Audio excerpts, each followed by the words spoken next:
Okay, good morning students. आज का हमारा टॉपिक होगा एरर से। ये एरर क्या होता है हमको ये देखना है। तो जब भी हम किसी भी मेजरिंग इंस्ट्रूमेंट की हेल्प से, कोई भी हमारे पास इंस्ट्रूमेंट होता है और उस इंस्ट्रूमेंट की हेल्प से कोई भी चीज को नापते हैं, अगर मेजर करते हैं, तो उसमें हर बार एक अनसर्टेनिटी आने के चांसेस होते ही होते हैं। वो आएगी ही आएगी और उसी अनसर्टेनिटी को हम एरर बोलते हैं। ओके, तो ऐसा कभी भी नहीं हो सकता है कि हमने कोई चीज को मेजर किया और बिल्कुल परफेक्ट उसको मेजर कर लिया। अगर मैं किसी मेजरिंग इंस्ट्रूमेंट की हेल्प से किसी भी चीज को मेजर करता हूं, चाहे वो कोई भी इंस्ट्रूमेंट आपका हो, कितना भी बढ़िया आपका इंस्ट्रूमेंट वो हो सकता है, लेकिन फिर भी एक एरर आने के चांसेस होते ही होते हैं और अनसर्टेनिटी आने के चांसेस हैं और उसी को हम एरर बोलते हैं। तो डेफिनेशन मैंने यहाँ पे लिख दी है। The result of every measurement by any measuring instrument has some uncertainty and that uncertainty is called error। और इसी uncertainty को हम क्या बोलेंगे? error बोलने वाले हैं। अब हमको पढ़ना है कि टाइप ऑफ एरर, एरर कौन कौन से होते हैं, आपके किस किस तरीके के एरर होते हैं। तो सबसे पहले एक आता है जिसको हम बोलते हैं सिस्टमैटिक एरर।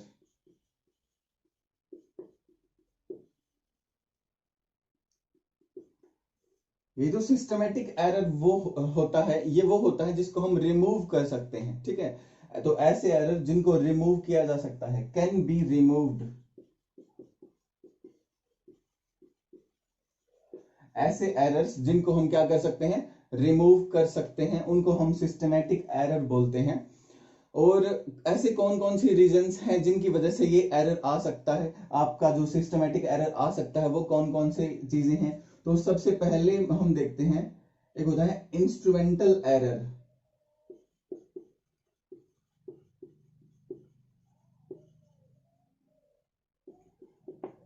तो अगर आपका इंस्ट्रूमेंट ही खराब है, इंस्ट्रूमेंट ही प्रॉपर नहीं है, तो इसकी वजह से भी एरर आ सकते हैं। लेकिन अगर हम बढ़िया इंस्ट्रूमेंट यूज कर लेंगे तो वो एरर नहीं आएगा ना, या फिर एरर कम आएगा। ओके, 100% एरर को नेग्लेक्ट नहीं किया जा सकता है, रिमूव नहीं किया जा सकता है। ठीक है, तो इंस्ट्रूमेंटल एरर है, तो इंस्ट्रूमेंट की वजह से भी एरर आ सकते हैं। इसके लिए एक एग्जांपल लेते हैं। तो हमने क्या किया, मान लेते हैं ये आपका कोई स्केल है, ठीक है, और ये स्केल आगे से ना घिस गया है कुछ, तो इसका एक मार्क मान लेते हैं सेंटीमीटर में है आपका स्केल, और इसका एक मार्क आगे से घिस गया है और आप यहां से ही मेजर करना स्टार्ट करोगे ना, फिर तो हर बार रीडिंग क्या आएगी, गलत ही आएगी आपकी। ठीक है, तो एक एक्स्ट्रा रीडिंग वो दिखाने वाला है आपकी। जब आप यहां से स्टार्ट करोगे तो एक extra plus centimetre, 1 centimetre extra दिखाने वाला है ना हर बार। तो हर बार आपकी जो रीडिंग्स हैं वो गलत ही आने वाली हैं, आपकी वैल्यू गलत ही आने वाली है, क्योंकि आपका इंस्ट्रूमेंट ही खराब है। एक बेटर इंस्ट्रूमेंट को यूज करके हम इसको रिमूव कर सकते हैं और किया भी जाएगा इसको बिल्कुल अच्छे तरीके से। ठीक है, अब एक चीज और है, इसकी डेफिनेशन को, सिस्टमेटिक एरर्स की डेफिनेशन को एक तरीके से और हम लिखते हैं। वो क्या होता है कि ये वन डायरेक्शनल होते हैं।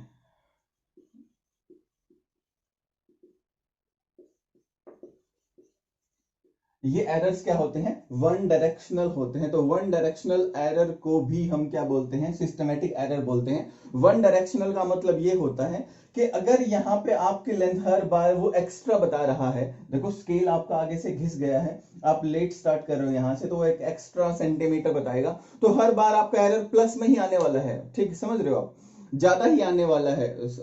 ठीक है, जैसे कि यहाँ पे वैल्यू थी आपकी 10 सेंटीमीटर, ठीक है, और इतनी सारी कोई लेंथ है, तो वो तो 11 सेंटीमीटर पे जाके बताएगा ना आपका। तो ये 11 सेंटीमीटर है, लेकिन एक्चुअल लेंथ आपकी 10 सेंटीमीटर के करीब होगी, क्योंकि वो आगे से रखनी थी हमको, ये आगे रखना था थोड़ा सा हमको। ठीक है, तो हर बार एरर जिस तरीके का भी आया, ज्यादा आया तो ज्यादा, कम आया तो कम, तो वो हर बार उसी तरीके का आने वाला है, क्योंकि आपका जो इंस्ट्रूमेंट है उसी में दिक्कत है, और वो एक ही तरीके की दिक्कत हर बार आने वाली है कि एरर या तो हमेशा पॉजिटिव ही रहेगा या फिर एरर आपका नेगेटिव ही रहेगा। ठीक है, तो इसीलिए हम इसको बोलते हैं वन डायरेक्शनल। तो ऐसे एरर जो वन डायरेक्शनल होते हैं और जिनको रिमूव किया जा सकता है, उसको हम क्या बोलेंगे, सिस्टमेटिक एरर्स बोलेंगे। तो किस वजह से ये होता है, इंस्ट्रूमेंटल के एरर की वजह से ये हो सकता है। सेकंड क्या होता है, इम्परफेक्ट या imperfections in experimental technique, imperfections in experimental technique। अगर एक्सपेरिमेंट करने के तरीके ही हमको नहीं पता है या एक्सपेरिमेंट करने का तरीका हमारा गलत है तो भी ये एरर आ सकता है, और इसको भी टेक्निक सुधार के अच्छे तरीके से किया जा सकता है एक्सपेरिमेंट को। जैसे इसका एक एग्जांपल लेता हूं मैं। मान लेते हैं ये आपका पेंडुलम है और ये पेंडुलम का बोब, और मैं इसका टाइम पीरियड निकालना चाहता हूं। एक्चुअली टाइम पीरियड का जो फॉर्मूला होता है वो 2π√L/g। यहाँ पे g आपका एक्सेलरेशन ड्यू टू ग्रेविटी होती है और L is the length of the string. ये जो स्ट्रिंग है ना इसकी लेंथ होती है यहाँ पे, ठीक है। तो आप देखो कि मान लेते हैं किसी स्टूडेंट ने यहां से लेके यहां तक की लेंथ को मेजर कर लिया, ठीक है, और फिर यहाँ पे L रख दिया, g की वैल्यू रख दी, 2π से मल्टीप्लाई करके टाइम पीरियड निकाल लिया। तो ये एक्सपेरिमेंट करने की जो टेक्निक है वो गलत है, क्योंकि एक्चुअली होता क्या है, लेंथ यहां से यहां तक नहीं होती है।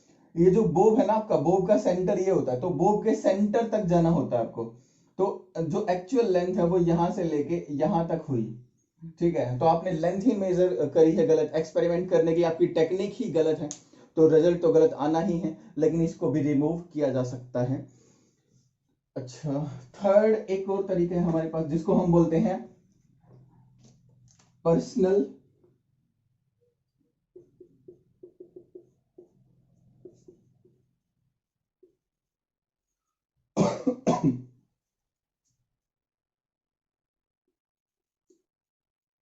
एरर्स।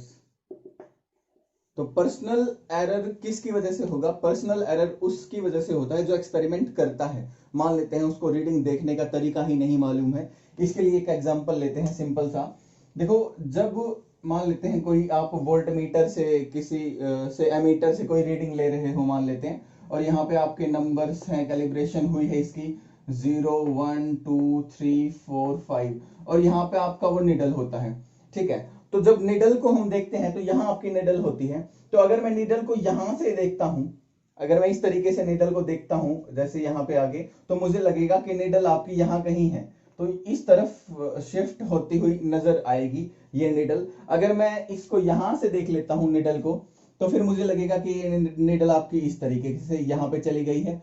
तो प्रॉपर जो तरीका होता है निडल को देखने का वो बिल्कुल सामने से होता है, तो बिल्कुल इसके सामने से देखना होता है आपको, ठीक है। तो ये जो पर्सनल एरर है ये आता है पैरेलैक्स की वजह से, ठीक है। तो आपको यहां से बिल्कुल इसके 90 डिग्री पे, बोर्ड के 90 डिग्री पे, या फिर जो आपका एमीटर है उसका जो सरफेस है, जिस एरिया में, जिस सरफेस में आपकी निडल रोटेट कर रही होती है उसके बिल्कुल परपेंडिकुलर सामने से देखना होता है, ठीक है। तो ये प्रॉपर तरीका होता है। अगर वो साइड से देखेगा तो एक पैरेलैक्स एरर जरूर आ जाएगा उसके अंदर, वो नहीं होना चाहिए। तो ये पर्सनल एरर का ही पार्ट है। तो ये 3 रीजन है, रीजन और भी हो सकते हैं लेकिन मेजर रीजन हमने 3 ही देखे कि सिस्टमेटिक एरर किन किन वजह से अराइज हो सकता है। तो इंस्ट्रूमेंट की वजह से हो सकता है, एक्सपेरिमेंटल टेक्निक में इम्परफेक्शन की वजह से हो सकता है, और पर्सनल एरर की वजह से हो सकता है। इससे अगला जो पार्ट है एरर का, सेकंड पार्ट, वो हम पढ़ते हैं। इनको हम बोलते हैं random error. Random errors.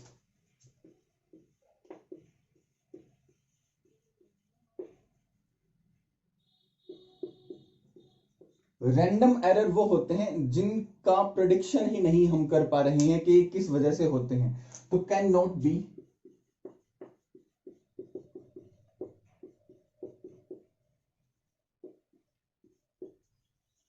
Predicted.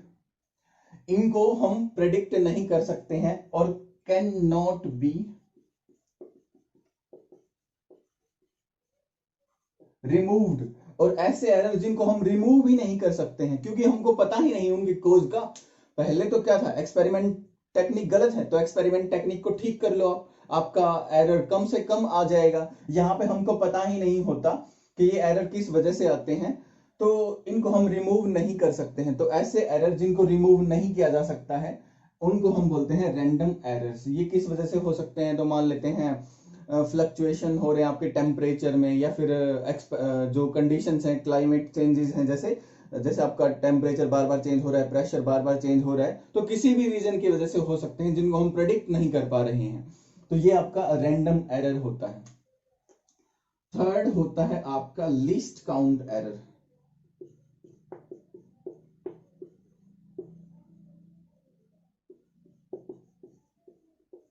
List count error, वैसे तो इसको हम अलग से पढ़ रहे हैं, लेकिन ये रैंडम एरर में ही आप इसको रख सकते हो, रैंडम एरर में, क्योंकि ये भी रिमूव नहीं किया जा सकता है इसको भी। लिस्ट काउंट क्या होता है पहले हमको ये देखना पड़ेगा। तो कोई भी आपका इंस्ट्रूमेंट होता है, वो इंस्ट्रूमेंट कम से कम कितना मेजर कर सकता है, कम से कम मेजर्ड वैल्यू उसकी क्या है, उसको हम बोलते हैं लिस्ट काउंट। जैसे आपका ही कोई स्केल, और इस स्केल का जो एक डिवीजन है ना, एक डिवीजन वो मान लेते हैं 1 मिलीमीटर है, तो ये 1 मिलीमीटर से कम तो मेजर ही नहीं कर पाएगा।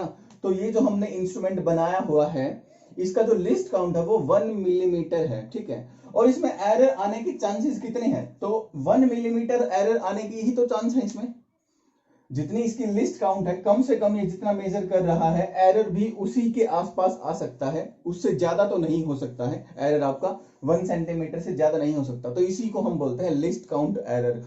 तो किसी भी इंस्ट्रूमेंट में लिस्ट काउंट एरर तो होगा ही होगा। जब आप उसको मेजर करोगे किसी चीज को, तो उसकी एक लिस्ट काउंट होगी, और लिस्ट काउंट जितना एरर तो आने ही आने वाला है, क्योंकि ये 1 सेंटीमीटर कम से कम मेजर कर सकता है।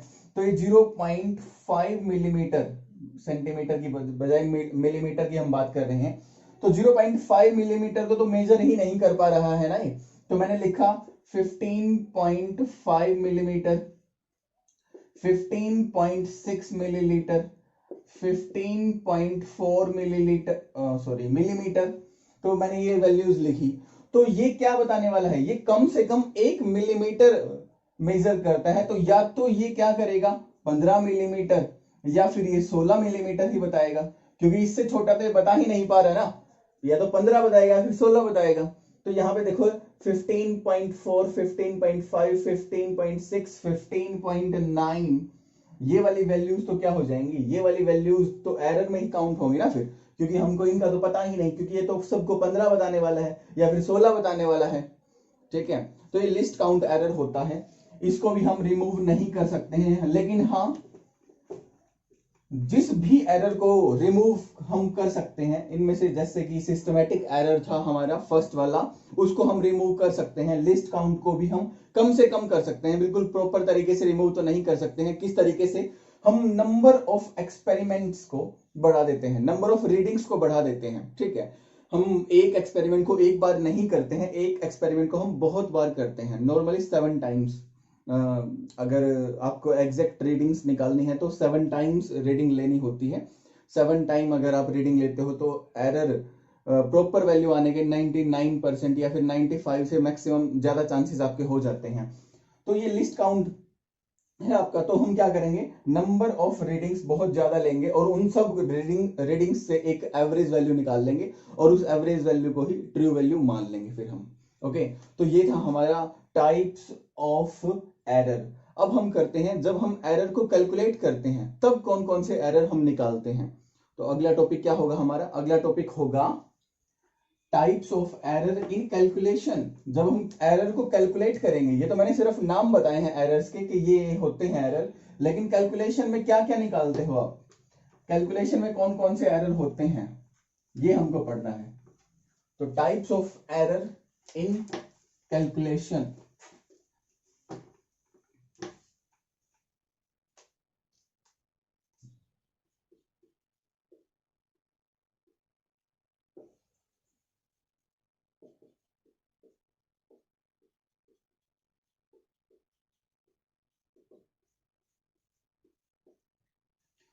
तो जब हम कैलकुलेट करते हैं तो एक निकालते हैं एब्सोल्यूट एरर।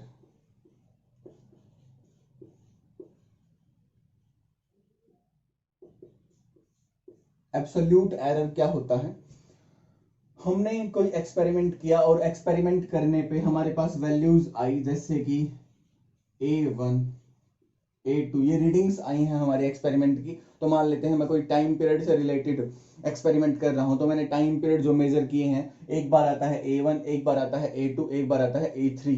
या फिर अगर आप लेंथ की बात कर रहे हो तो एक बार लेंथ आती है A1, फिर आती है A2, फिर आती है A3। तो A1, A2, A3, A4। तो आपने n टाइम्स रीडिंग ली है, तो an तक ये रीडिंग्स हमारी आती हैं। ऐसी बात नहीं है, आपकी रीडिंग्स सभी की सभी सेम भी आ सकती हैं। A1 आपका A2 के इक्वल भी हो सकता है, क्या पता A1 आपका A4 के भी इक्वल हो जाए, कुछ भी हो सकता है। ठीक है, तो ये हमारी एक्सपेरिमेंटल वैल्यूज आई हैं। अच्छा, यहां से हम एक चीज और निकालते हैं पहले, एब्सोल्यूट एरर को बताने इससे पहले, कि हमको पता कैसे चलेगा कि हमारी जो वैल्यू आई है वो ठीक है या नहीं है, गलत है या सही आई है, इसके बारे में हमको कैसे पता चलेगा। तो इसके लिए हमारे पास एक एक्चुअल वैल्यू तो होनी चाहिए ना, कि भाई ये एक्चुअल वैल्यू है और हमारी जो एक्सपेरिमेंटल रीडिंग आई है ये है, और अब इन दोनों में डिफरेंस जो आता है वो हमारा एरर है। तो ये काम तो करना पड़ेगा ना हमको। ठीक है, तो यहां से मान लेते हैं, देखो कई सारी चीजों की तो हमारे पास वैल्यू होती है। जैसे मान लेते हैं मेरे पास h है, प्लैंक्स कांस्टेंट हम इसको बोलते हैं, इसकी वैल्यू क्या है, तो इसकी वैल्यू मुझे पता है। अब जब मैं एक्सपेरिमेंट से निकालता हूं, तो ये तो मैंने थ्योरेटिकली कैलकुलेट करी हुई है, जो भी इसकी वैल्यू होती है 6.67 10 टू द पावर 34 -34 के लगभग जो भी, तो ये तो मुझे वैल्यू पता है। और एक्सपेरिमेंट से जो भी आएगी फिर देखेंगे हम डिफरेंस कितना आया है। लेकिन सभी चीजों की पहले ही वैल्यू नहीं पता होती हमको। जैसे इस केस में लेंथ आपको मेजर करनी है, तो आपको पहले ही लेंथ थोड़ी पता है, आपने मेजर की ही नहीं पहले, आज से पहले उस लेंथ को। तो आपको लेंथ मेजर करनी है, तो क्या करना पड़ेगा, तो लेंथ को मेजर करने के लिए हमने बहुत सारे एक्सपेरिमेंट किए हैं। अब एक्चुअल लेंथ क्या है ये तो नहीं पता, तो एक्चुअल लेंथ निकालने के लिए या फिर एक लेंथ के ट्रू वैल्यू को निकालने के लिए आप सभी का एवरेज ले लेते हो आप पे। ठीक है, तो इन सभी का एक एवरेज ले लिया आपने, सभी रीडिंग्स का, A1, A2, A3 up to AN divided by n, इन सब का एक मीन निकाल लिया, अरिथमेटिक मीन आपने निकाल लिया। और इसी अरिथमेटिक मीन को मैं बोलता हूं ट्रू वैल्यू या फिर मीन वैल्यू।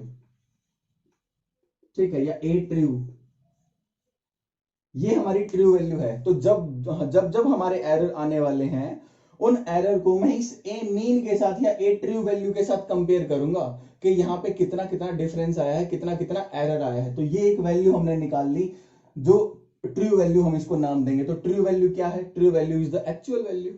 ओके, उस एक्चुअल लेंथ या फिर एक्चुअल आपका टाइम पीरियड, तो एक्चुअल वैल्यू ये है आपकी। ठीक है, तो इसको मैं साइड में लिख लेता हूं यहाँ पे, ए मीन या a true, A1, A2 up to n divided by n, तो हमने मीन निकाल लिया। ओके, तो आपने ये रीडिंग्स ली हैं, और ये वाली रीडिंग्स लेने के बाद हमारी जो ट्रू वैल्यू आ चुकी है वो आ चुकी है ए मीन या फिर ए ट्रू। अब होगा क्या, ये जो मेजर्ड वैल्यू आई है,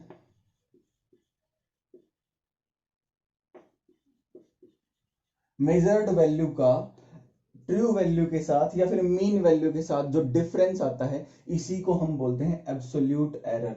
तो measured value minus true value, इन्हीं के डिफरेंस को हम क्या बोलते हैं, एब्सोल्यूट एरर बोलते हैं। और एब्सोल्यूट एरर को मैं डेल्टा ए से डिनोट करता हूं।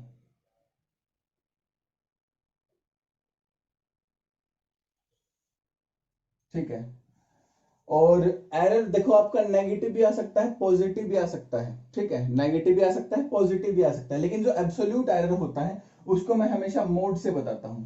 तो मोड लगा देते हैं हम यहाँ पे, तो उसको हम पॉजिटिव बना के ही बताएंगे। जैसे मान लिया मैंने कि यहाँ पे इन सब में अगर मैं एब्सोल्यूट एरर निकालना चाहूं, तो ये हमारी रीडिंग्स है। तो फर्स्ट क्या होगा, देखो मेजर्ड वैल्यू क्या है आपकी A1 और ट्रू वैल्यू क्या है आपकी A मीन। इन दोनों का जो डिफरेंस आने वाला है वो क्या है आपका डेल्टा ए। तो बहुत सारी रीडिंग्स ली है, तो मैं डेल्टा A1 से डिनोट कर लेता हूं। तो डेल्टा A1 निकाल लिया मैंने।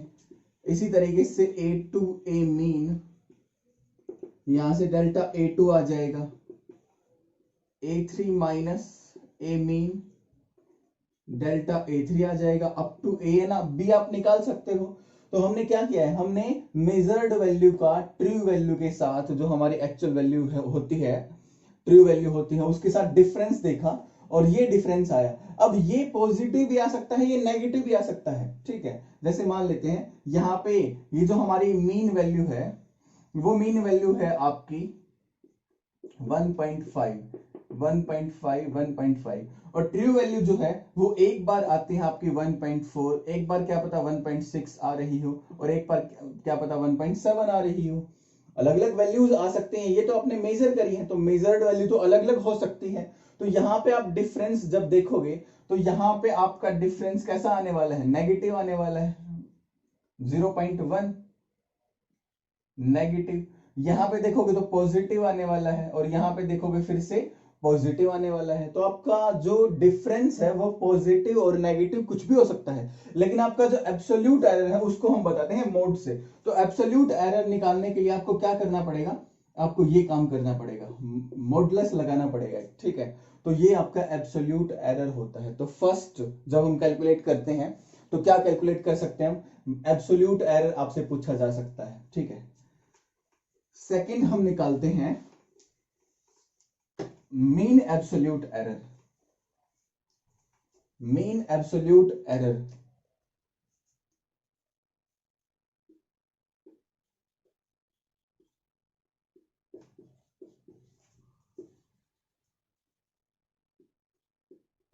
नाम से भी क्लियर है, जितने भी आपके एब्सोल्यूट एरर्स आए थे, एब्सोल्यूट एरर क्या आया था आपका, delta A absolute error,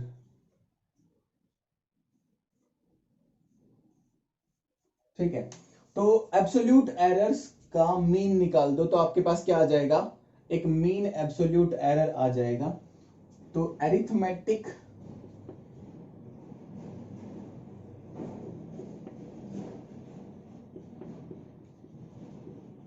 mean of absolute error is called mean absolute error. तो मीन एब्सोल्यूट एरर कैसे आने वाला है, देखो हमने एब्सोल्यूट एरर, हमारी जो रीडिंग्स थी वो क्या क्या थी, A1 A2 A3 A4 up to AN, इसी क्वांटिटी को लेके हम चल रहे हैं। तो पहली बार क्या आया आपका एब्सोल्यूट एरर, डेल्टा A1 और इसका फिर मोड प्लस डेल्टा A2 फिर मोड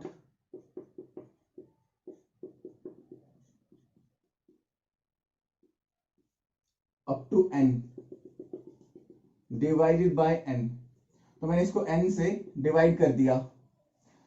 तो ये सभी एरर्स का क्या आ गया, देखो पहली बार एरर ये आता है, फिर ये आता है, फिर ये, तो सभी एरर्स का मैंने क्या निकाल दिया, एवरेज निकाल दिया, मीन निकाल दिया। इसी को हम क्या बोलने वाले हैं, मीन एब्सोल्यूट एरर बोलने वाले हैं। और इस मीन एब्सोल्यूट एरर को डिफाइन करने के लिए, डिनोट करने के लिए हम डेल्टा ए का मतलब क्या, डेल्टा ए तो आपका मीन होता है, एब्सोल्यूट एरर होता है, उन सब के मीन के लिए यहाँ पे एक मीन वर्ड लगा दो आप, ठीक है। तो डेल्टा ए मीन, क्या ये नेगेटिव आएगा, ये बिल्कुल भी नेगेटिव नहीं आ सकता है, क्योंकि ये सारी चीजें आपने क्या ली हैं, पॉजिटिव। तो सब positive divided by A number, ये तो कभी नेगेटिव हो ही नहीं सकता, क्योंकि ये क्या है, एन आपका नंबर ऑफ एक्सपेरिमेंट्स है ना, कितनी बार आपने रीडिंग ली है, ठीक है, एक्सपेरिमेंट के दौरान, तो नंबर ऑफ रीडिंग्स है, तो ये तो नेगेटिव जा ही नहीं सकता। तो delta a mean, mean absolute error, तो यहाँ पे एब्सोल्यूट एरर, ये मीन, तो मीन एब्सोल्यूट एरर आपका हमेशा क्या रहने वाला है, पॉजिटिव ही रहने वाला है। और एब्सोल्यूट एरर तो वैसे ही पॉजिटिव था क्योंकि मोड लगाया हुआ था। तो यहाँ पे डेल्टा ए मीन हमने क्या बना लिया, मीन एब्सोल्यूट एरर, ठीक है। तो आप इसको टोटल एक एवरेज वैल्यू ऑफ एरर बोल सकते हो ना इसको, कि टोटल ये हमारा मीन आया है या फिर एरर आया है। तो अब मैं क्वांटिटी को कैसे डिनोट करने वाला हूं, किसी भी क्वांटिटी को या फिर कोई भी मेजर्ड क्वांटिटी जो फाइनली बनने वाली है, उसको हम कैसे डिनोट करेंगे, एरर के साथ। तो उसको डिनोट करने का तरीका ये है कुछ, जैसे हमने क्या दिखा, हमने यहाँ पे लिखेंगे वैल्यू हमारी कितनी है। तो हमारी वैल्यू कितनी है, हमने वैल्यू निकाली हुई है हमारी ए मीन, ट्रू वैल्यू तो यही है हमारी ए मीन, और ए मीन के साथ हमको क्या डिनोट करना है, इसके अंदर एरर बताना है कि इसमें एरर होता है ये। तो एरर कितना हो सकता है, तो एरर डेल्टा ए मीन आने वाला है। भाई बहुत सारे एरर आए थे वैसे तो, लेकिन उन सब का एक मैंने मीन निकाल दिया था, तो ये इतना सारा एरर आने वाला है। और यहाँ पे पॉजिटिव और नेगेटिव प्लस माइनस में कर देता हूं, तो ये आपकी एक रिप्रेजेंटेशन बन गई। किसी भी क्वांटिटी को, किसी भी मेजर्ड वैल्यू को डिनोट करने का एक तरीका है हमारे पास कि mean value plus minus delta a mean. तो उसके अंदर मीन एब्सोल्यूट एरर को प्लस माइनस कर देते हैं। ये प्लस माइनस का मतलब क्या होता है, प्लस माइनस का मतलब होता है कि आपका जो एरर है वो प्लस भी हो सकता है और माइनस भी हो सकता है। तो आपके इस मीन वैल्यू के जो ए मीन वैल्यू है उससे थोड़ा सा ज्यादा भी आ सकती है वैल्यू, और इससे थोड़ा सा कम भी आ सकती है, नेगेटिव भी आ सकती है। तो इसके आसपास ये इसका मतलब होता है। ठीक है, तो प्लस माइनस से ही शो करते हैं हम हमेशा एरर को। ये हमारा मीन एब्सोल्यूट एरर था। इसके बाद एक हम निकालते हैं रिलेटिव एरर। नंबर थर्ड क्या निकालेंगे,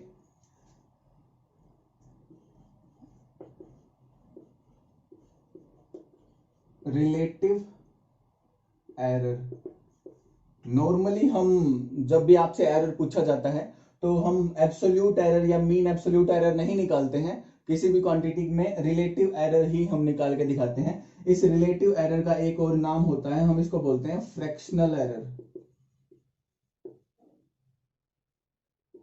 ये भी इसी का नाम है। तो फ्रैक्शनल एरर बोल लो या फिर रिलेटिव एरर बोल लो। ये क्या होगा, ये होता है आपका ratio of absolute error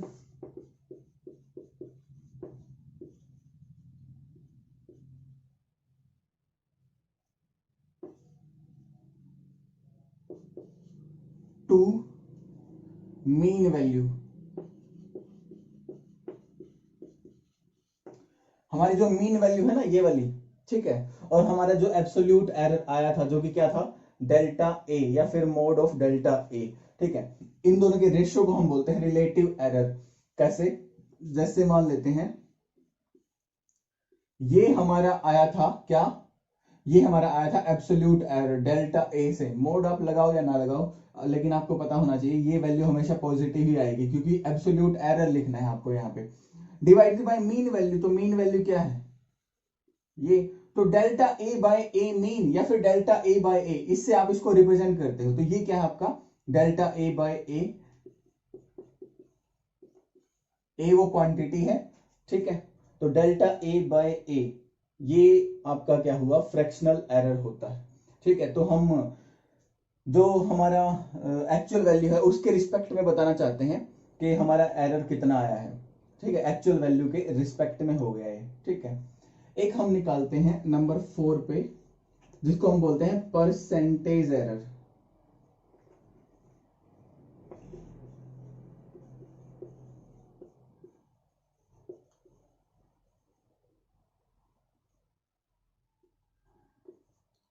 percentage error simple है, परसेंटेज ही तो निकालनी है। तो फ्रैक्शनल एरर इनटू 100 कर दो, इसी को हम क्या बोलेंगे, परसेंटेज एरर बोलते हैं। तो ये हमने एरर के टाइप्स कर लिए कि कैलकुलेशन जब करते हैं तो कौन कौन से एरर हम निकालते हैं। तो एक सबसे पहले कौन सा बताया, एब्सोल्यूट एरर बताया।